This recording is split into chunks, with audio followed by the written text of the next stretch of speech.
Hi, this is Dave Prentice from the New Bedford Symphony Orchestra with another edition of Three to Get Ready. And what we're getting ready for today is a really exciting partnership that is going to be taking place this Friday night with a fabulous organization here in New Bedford, Third Eye Unlimited. And I'm here today with Peter Walker, who is the program director for Third Eye Unlimited. And we're going to talk a little bit about what Third Eye does and also what we're going to be doing together on Friday night. So Peter, welcome.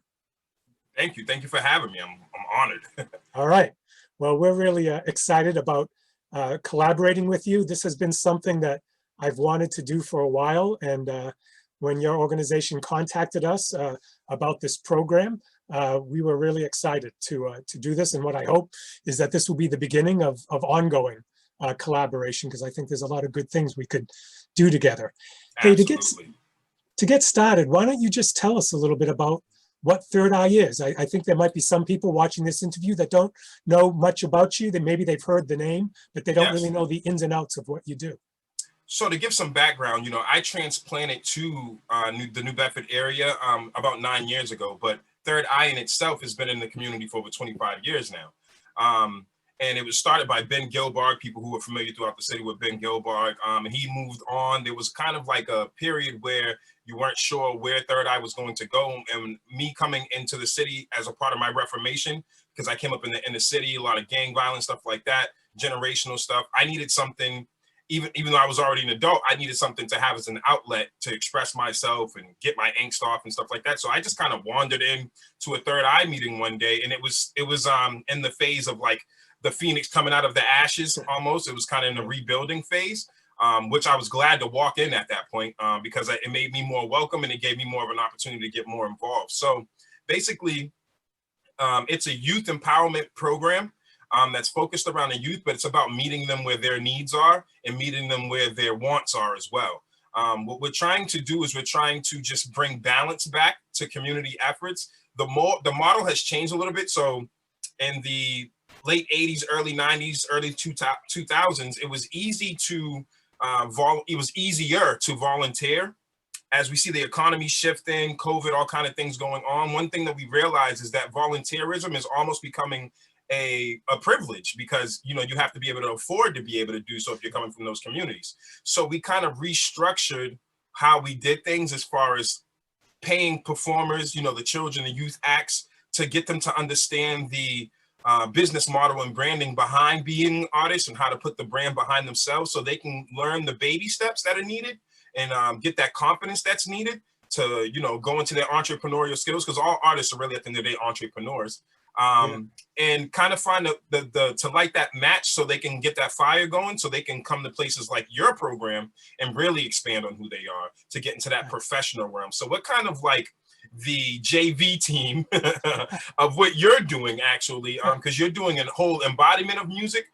We are focused more on the pillars of hip hop, and using those founding pillars of hip hop to keep it curated in a way that still encompasses knowledge, community, the village, etc.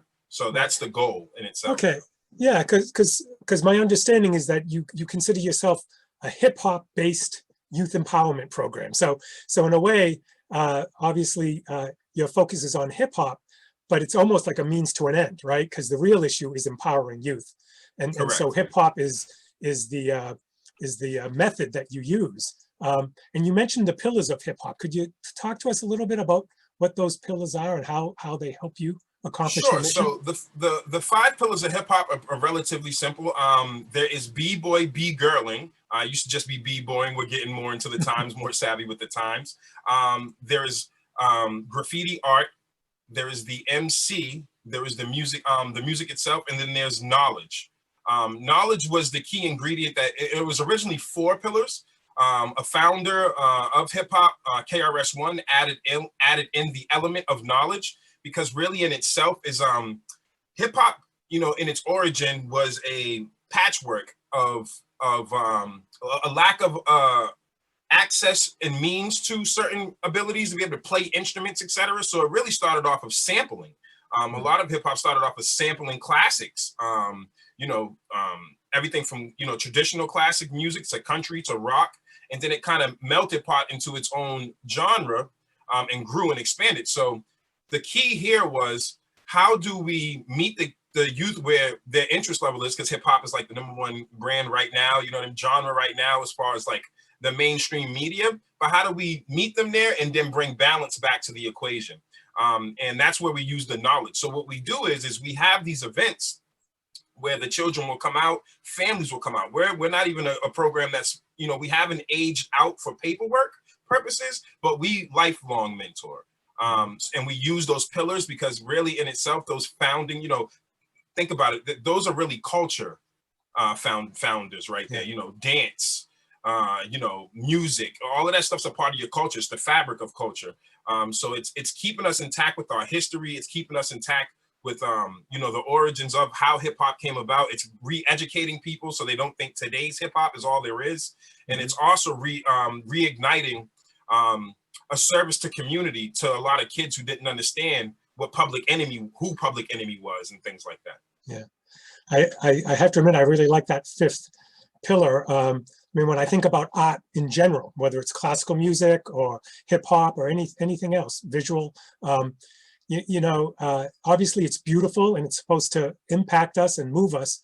But when you think about it, there has to be some kind of knowledge at the bottom, right? It might be knowledge of your feelings. It might be knowledge of your anger or of your hopes, your knowledge of other people and how you impact them and they impact you.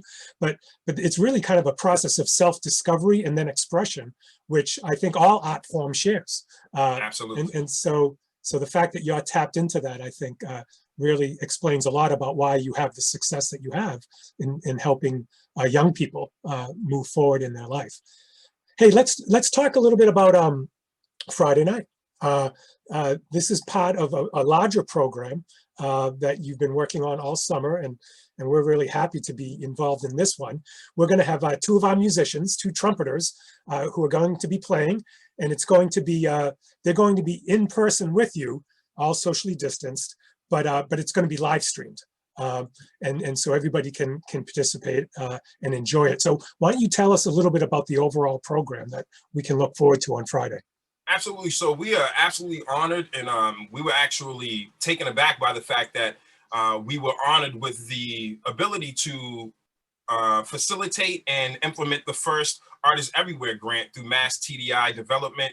And I'm sorry, I'm drawing a blank right now. Mass TDI Development, New Bedford Creative Fund, and I'm forgetting another Bar one. Foundation. Sorry, Bar Foundation. Yeah. My apologies.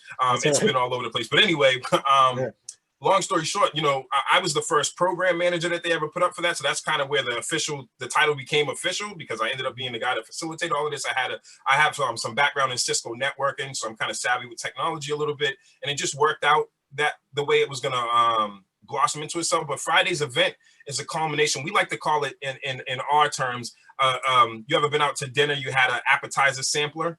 Well, that's what we're kind of treating it as. When we were awarded the grant, we kind of changed the structure on how we look at utilizing finances when we receive them.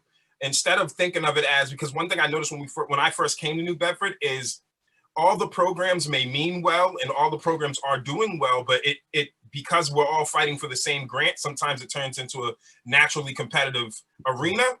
And instead of thinking of it that way, we just think we get the funds. And if, let's say, we can't provide a certain program, we'll reallocate those funds to programs that can help us enrich the community further. Example, what we're doing with our music is, again, freedom of expression. But then we have to take that freedom of expression and put it into structure so they can learn how to expand, which brings in the symphony and et cetera, and the Z and so many other places. So that's what Friday's program is really concise and focused on, is the culmination of so many different programs that we have throughout the city. I think that people know about each program in its own pocket, but we have to learn ways to cross that traffic and understand that as long as a village is being helped in the village, it doesn't matter which one of us is doing it. We're all doing the same job at the end of the day, which is to enrich New Bedford and the area around it. So, and that's what the program's really all about. It's going to be super cool because, like, you'll see, like, I'll be in a space like this. It's actually going to be at 246 Union Street. It's one of the spaces that we have with the program called the communal space. So I'll be there basically hosting with another youth mentor our mentee, Chan, with the plan. Her name's Chan Grant in real life, but we always go by their artist names. Yeah. I don't know if we know half these kids' real names anymore. And then you guys will be over by the free wall that they just put up over there, I believe, on the Ave, and they'll be doing some cool work over there. So I'll have another one of our mentees who also learned how to use a camera and stream and all that good stuff through the programs that we have. He'll be there actually with your team. Again, like you said, social distancing and recording the live music. So it's going to be really cool. It's going to be live graffiti going on. We're going to have some dance segments. Again, we like to utilize all the pillars, but we lean on the community more for that one that you said you love, which is knowledge. Knowledge is a shared experience. So we try to lean on as many other programs as we can, because there's things that I'm not an expert in, you know what I mean? So, and I don't have an ego or issue about learning from people. And I think that's when we can get further. Yeah. So you mentioned the free wall on Friday night, because that's where our musicians going to be located with your artists. So tell us a little bit about what a free wall is and what people can expect to see.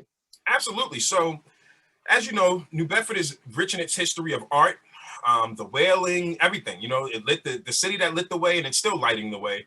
So you have programs like Super Flat and other programs out here that do a lot of public murals, but we didn't want it to become so. We didn't want to take away from, again, the artist that is an up-and-coming artist and doesn't want to illegally tag a building, but they're looking for a space to express their creative freedom. So, some smarter people than me came up with the great idea to put together the free wall on the Ave, which is a great, compliment to the Ave as well, because there's so many creative people on the North End. And the North End is one of our hardest areas, as I've noticed in my experience, to service in the city. It takes a little bit more travel, a little bit more effort and everything like that. So we're really trying to, push that effort into that area. COVID highlighted a lot of the issues that we have in the area as well. So it's just, providing some motivation and allowing artists in that area to be able to come by and tag a wall worry-free. You know what I mean? They don't have to be behind bars or anything like that for tagging a random building. You can come here. The only thing I worry about is people fighting for the wall. That's right. That's right. Which is a good thing at the end of the day, because we'll keep it organized. Right. And from what I understand with the free wall, an artist puts something up there, but it's not going to last there forever, right? Because at some point in time, somebody else can come along. So it'll always be changing and evolving. That's going to be a wonderful thing to have up on a cushion Ave. I think it really is. It really is. Cool. I thought it was very unique. I think it's what we need moving forward and towards the future that we're moving towards, which is we do have some issues, systemically and in the world that we have to work on, of course. But that just comes with the territory of evolution. We have made progress. We are making progress. New Bedford is a very different place. It's such a beautiful place. It's so diverse. So we have an ability here to do things that a lot of places don't have the ability to do. We have such a melting pot of families and dynamics here that there's no way of us not working together. Yeah. So I think that the free wall is a beautiful representation of our evolution together through our art and culture. Nice. All right. So I used up my allotment of 3 questions, but I can't help but ask one bonus question. Okay. Absolutely. And that I just want to know, like, on a personal level, what do you like most, or what makes you happiest about your involvement with the program? What do you see that really gets you, excited and happy? So me growing up the way that I did, and again, with some of the backstory, generational gang violence, stuff like that, not knowing any better, because that's a lot of what it is. I don't care if you're dealing with a person who's suffering from, and I say suffering because a lot of this is mental illness stuff, from racism or whatever, or any isms. It's really a factor of their environment that they grew up in and not knowing anything different. So when I can see that a child who looks like me, or no matter what their gender is across the spectrum, when I can see that the love and care that we're actually putting into them, because as you know, this is a thankless line of work sometimes, you know what I mean? But the true value is looking in those children's eyes that we're helping affect in a positive way, and it's carrying on into their adult lives. It's carrying on into how they interact with people. It's carrying on in how they look at their parents differently, because a lot of them still have to go home to situations that may not be the best situation for them, but now they can look at it from a less judgmental standpoint and understand that their parents are also people who have been through things and are evolving as well. So it's just the full circle aspect of it. My company in itself is an apparel company. It's all about the lion pride. And it's about the circle of life, for a Lion King term there. Right. So it's really about understanding that circle of life and making a healthier circle as we can. Our goal at the end of the day, we can't, because in this line of work, the kids that we're dealing with, we deal with all children. Doesn't matter if you're a straight A student, doesn't matter if you're a kid that's really struggling, but we don't separate the two. we don't cater more to the kid. We actually lean on the children that know something, or the youth that know something, to help the kids that don't, to build that conversation and get that dynamic going, instead of them feeling so caged off, like they can't build with the person. So it's just breaking, it's constantly breaking down barriers. You know, I'm really happy of, and proud personally, like you said, from where I'm at as a person who went through the things that I did, seen the things that I've seen, and to be in this position, it's more than a job to me. You know, it's really not even a job. It's a lifestyle for me. You know, that circle of life. First of all, I love the Lion King and that song. But I guess, you know, the point is to be a good part of the circle of life, right? That's right. And I think that's what my organization tries to be. And I know that's certainly what your organization is. Absolutely. And, it's really wonderful that we're working together, and looking forward to Friday. Just as a point of information, it starts off, I think, at 6 o'clock this Friday. Correct. And it's going to be on your Facebook page, right? Correct. So it's going to be from 6 to 10 live on our Facebook page. That is facebook.com/Third Eye Inc. Again, facebook.com/Third Eye Inc. It'll also, we have partners that we have pages that we cross post with, so you'll see it on a plethora of other pages as well as New Bedford Creative, etc. But if you really want to get locked in and feel our zone, go to facebook.com/Third Eye Inc. We really appreciate everybody who's going to tune in, and we really appreciate you, Dave, and your whole team for being a part of what we're doing here. Well, thanks, Peter. And I just want to also endorse people going to your website and your Facebook page. I know on your website you have a great set of videos and a short documentary that really shows the impact that your organization has had on young people's lives. So I really encourage people to learn more about Third Eye and to tune in this Friday for a really fun night. So Peter, thanks so much. I really appreciate it and look forward to Friday. Okay. Thank you all. All right. Take care. You too.